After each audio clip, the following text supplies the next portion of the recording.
بقالنا عشرات بل تقريبا مئات السنين بنحاول نخلي الذكاء الاصطناعي او الاجهزه بوجه عام تعمل شغلنا، حتى لو الجهاز مش هيديني الكفاءه اللي انا كنت بعملها بنفسي، بس بالنسبه لي اديني شلت مهمه سخيفه من مهماتي اليوميه. مع تطور الذكاء الاصطناعي مش بس بقينا عايزين نريح جسمنا، احنا كمان بقينا عايزين نريح دماغنا. في تجربه عملتها مايكروسوفت لقى الباحثين ان الاعتماد على الذكاء الاصطناعي بيضعف التفكير وبيخلي قدرتنا العقليه حرفيا تتهرس. اسالك سؤال، انت لسه بتفكر بنفسك ولا كل اجاباتك من جوجل؟ اخر مره اعتمدت على دماغك فيها وما اعتمدتش على شات جي بي تي كانت امتى؟ هل ممكن نصحى في يوم نلاقي الاجهزه فعلا بقت هي الاذكى مننا؟ واهم سؤال، هو فعلا الاي اي هيخلينا اغبياء؟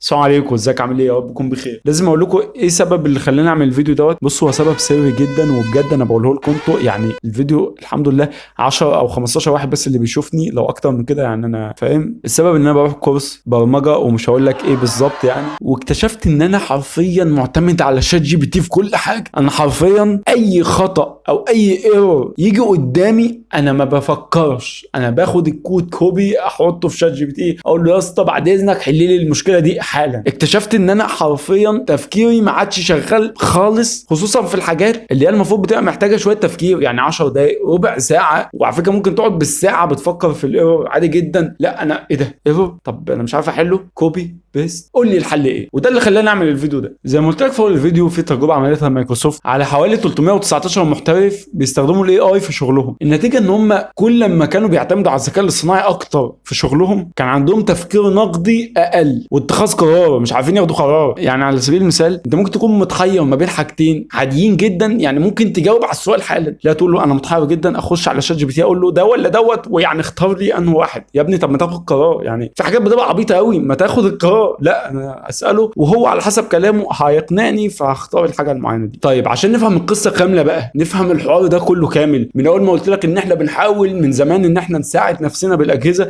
وان احنا عايزين نريح اجسامنا، ثم بعدها حصل ان احنا عايزين نريح دماغنا. من الادوات البدائيه اللي يعني من حوالي 7000 سنه كان في الطاحونه اللي هي بتتحرك، اللي هي كانت متحركه، بعكس قبل كده كانوا بيستخدموا حجر ثابت بيطحنوا بيه. واحد يقول لي استنى يا عم انت راجع لغايه 7000 سنه يعني يا اسطى، بلاش كل ده. بصراحه عندك حق، بصراحه انا كاتب كلام كتير جدا في القديم، مش كاتب اي القديم بصراحه. انا حاسس ان انا اصلا يعني هو اللي من 7000 سنه، انا مش عارف، محسس نفسي ان انا مثقف قوي يعني. خلينا نطلع سنه لقدام، 1787 لما كانوا اخترعوا في وقتها منبه بيرن في وقت محدد بس. انت تقول لي ايه ده، هو المنبه ما كانش، مش المفروض المنبه بيتعاير وبيرن في الوقت اللي احنا عايزينه؟ لا، في الوقت دوت كانوا اخترعوا منبه بيرن في وقت معين بس. بعد كده في 1847 اخترعوا بقى المنبه اللي هو بيصحيك في اي وقت. الفكره في نقطه، انت كان الطبيعي ان انت مثلا تنام بدري عشان تصحى بدري للشغل او المدرسه او لكذا.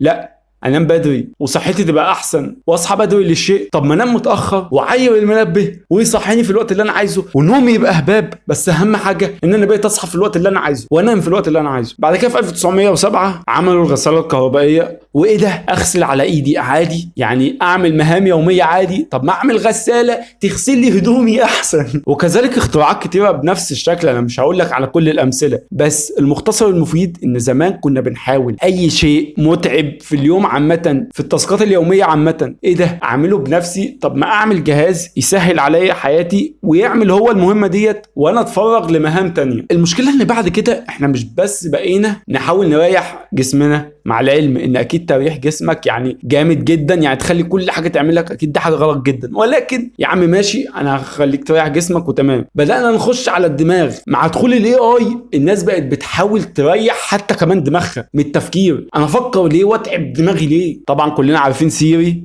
دي اتعملت في 2011، اول مساعد واسع الانتشار اللي هو انت تقدر تكلمها وتقول لك تعمل ايه او تكتب لها وكده، يعني في ايفون 4 اس. ده كان اول حاجه تحتاج كده بالاي اي، اللي هو ايه ده في حاجه ممكن اكلمها وتقول لي انا اعمل ايه. بعد كده امازون جابت اليكسا في 2014، هو مساعد برضه انت بتكلمه، بس ده زرع في فكره دماغ الناس ان انت عادي ممكن بقى تكلم الاجهزه عادي، تقول لها انت عايز ايه، بدل ما لسه هتكتب بقى وتقول له انت عايز ايه وبتاع. انت كلمه على طول هو هيفهمك ويجيب لك اللي انت عايزه. عشان ما نطولش كتير برضه في القديم منه، خلينا ننتقل على طول في نوفمبر 2022 لما اطلق فيها شات جي بي تي. في وقتها كان حاجه جامده قوي. ايه ده انت بتعرف تكتب لي، بتعرف تلخص لي، بتعرف تجيب لي افكار، بتعرف تفسر لي حاجات انا بقول لك فسرها لي بتقوم مفسرها لي. ايه الجمدان ده؟ بعد كده بقى في مارس 2023 حرفيا زي ما بقول لك سرعه تطور الاي اي كانت جامده جدا. يا دوبك مارس 2023 نزل شات جي بي تي 4، وده كانت بقى نقله، فاهم اللي اوف ايه ده. وبعد كده نزل تحديثات تانية بقى ان انت ايه ده، انت تعرف تعدل بقى في الصور، تعرف تعدل في الصوت، تعرف تعدل في النصوص، تقدر تديله مثلا ورقتين وهو يخليهم لك، فاهم وكده يعني. طبعا زي ما قلت لك في الاول خالص لما قلت لك على قصتي انا ليه بعمل الفيديو دوت، جيت هاب كوبايلوت المطورين اثبتوا ان المبرمجين بيعملوا المهام البرمجيه بتاعتهم اسرع بنسبه 55% باستخدام الاي اي، لان هو في بعض الحاجات بقى خلاص هي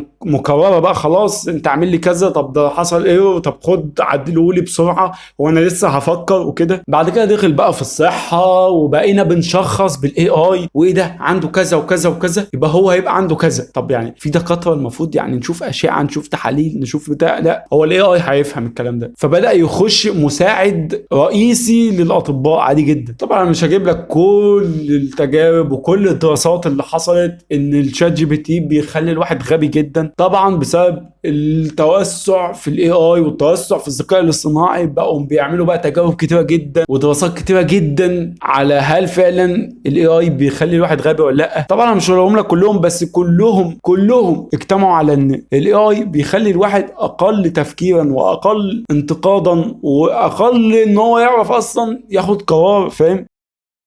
طيب ما تيجي نرد على سؤال مهم برضه، ايه الفرق اصلا ما بين استخدام الغساله والمنبه واستخدام الاي اي؟ ما انا هنا بساعد نفسي وهنا بساعد نفسي. لا معلش ثواني، انا لما اساعد جسمي اساعد ان انا يعني اقلل جهد شويه دي حاجه، وان انا اقلل تفكير دي حاجه تانية خالص. انا كده حرفيا بقيت اقلل دماغي ان هي تشتغل، انا بقيت اقلل ان انا افكر اصلا. ان انا لو عندي مثلا حاجتين بتخير ما بينهم، طب اخش على شات جي بي تي واقول له طب اختار دي ولا دي، فرق شاسع ما بينهم وما بين الغساله مثلا. غساله بتغسل لي يعني ايه اللي وجع تفكيري كده يعني عادي يعني فاهم. اي نعم زي ما بقول لك قلل دوت حركه البني ادم، وبالتالي زادت الامراض بسبب ان انت قللت الحركه، ولكن النور قطع، النور قطع، النور قطع، النور قطع.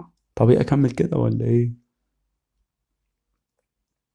انا مش هستسلم وهكمل كده. يا نهار ابيض، انا كملت كده يا نهار ابيض طب استنى ايه ده؟ ده جاي في كده، يا نهار ابيض، ده جه على طول.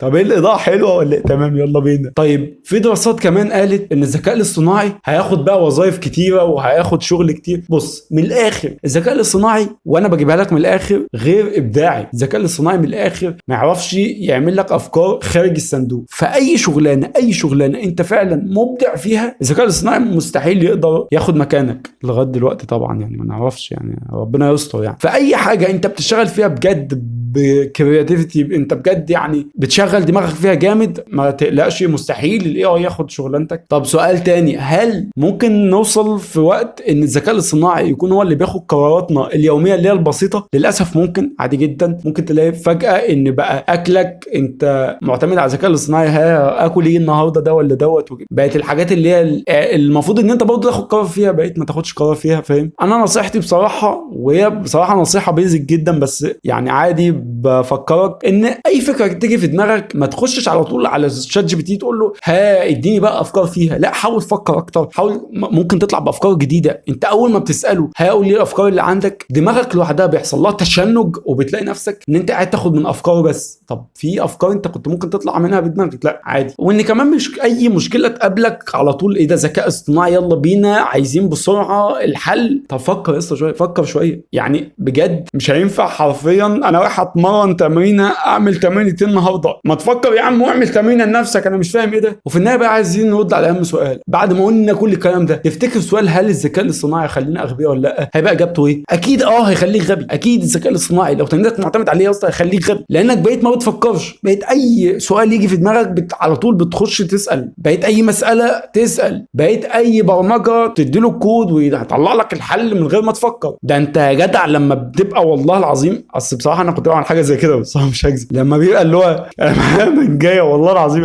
انا ده سخيف بس والله العظيم انا معايا منجايه وكمثرى، اكل ايه الاول؟ المنجايه ولا الكمثرى؟ والله العظيم كان بتحصل اللي هو تاكل يا اسطى دي ولا إيه؟ يا عم كلهم الاتنين مع بعض، مش فاهم. يعني استفدت ايه يعني دلوقتي؟ بقى اتخاذ القرار حرفيا صفر عندي، فاهم؟ فحاول ما استخدمش الذكاء الاصطناعي فعلا الا في حاجات ما فيهاش ابداع اصلا، فاهم؟ اي حاجه ما فيهاش سنه ابداع ماشي استخدمه، غير كده لا. وبكده يبقى انتهى الفيديو بتاعنا، يا رب يكون عجبك. لو عجبك ما تنساش تعمل لي لايك، تشترك في القناه لو لسه ما اشتركتش، ويلا اشوفكم في فيديو جديد. سلام.